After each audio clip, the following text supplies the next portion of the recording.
Adrik ni adalah pautan sambutan yang menyelamatkan.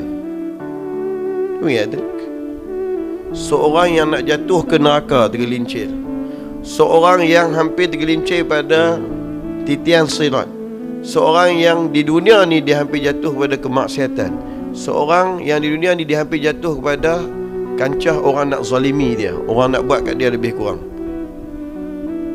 Macam hadis Ustaz Ashraf baca dulu, cerita berkenaan Nabi SAW cerita, Peumpamaanku dengan kalian adalah peumpamaan apa?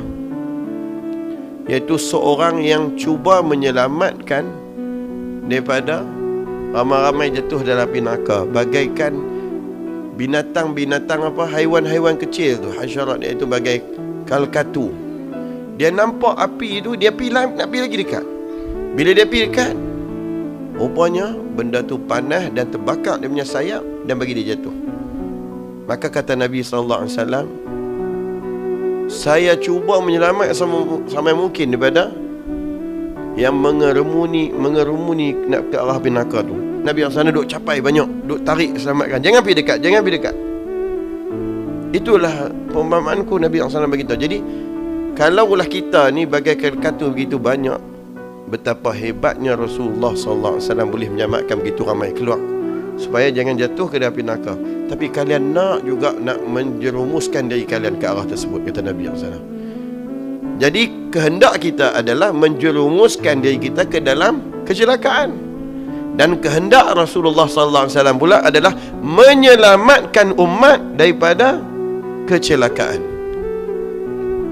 Karena itu, kalau siapa yang sudah tahu bahawasanya kepribadian baginda sallallahu alaihi wasallam itu memang Allah Ta'ala ciptakan adalah sifat luhur baginda sallallahu alaihi wasallam, pasti akan menyelamatkan hamba-hamba Allah yang hampir jatuh pada kecelakaan tadi dengan cara menggapai mereka itu dengan gapaian yang menyelamatkan. Lalu orang ini dia akan tidak rasa malu untuk dia menyebutkan adrikni ya Rasulullah. Maksudnya adalah selamatkanlah saya, hulurkanlah tanganmu agar supaya saya tidak jatuh ke kancah kehinaan. Jadi seorang yang berdosa, kalau Nabi SAW pegang tangan dia, dia akan dapat taubat. Seorang yang hampir jatuh kepada dosa besar, zina, kalau baginda gapai tangan dia, dia akan terselamat daripada godaan.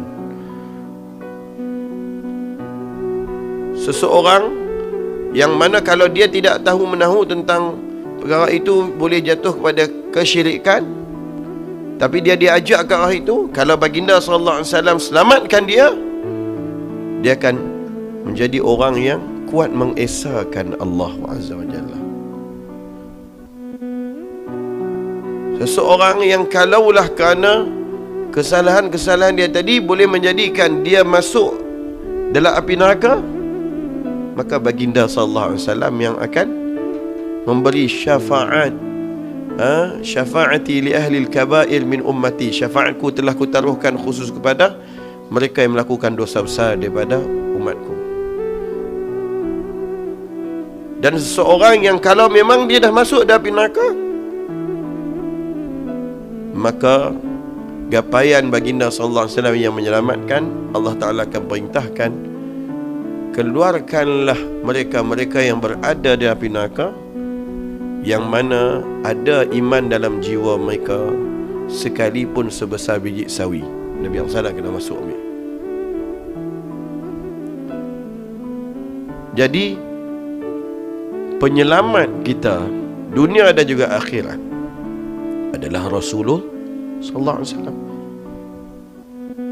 Kalaulah yang telah masuk dalam api pun Nabi SAW boleh tarik keluar, jadi bagaimanakan pula yang belum jatuh kepada kancah kecelakaan?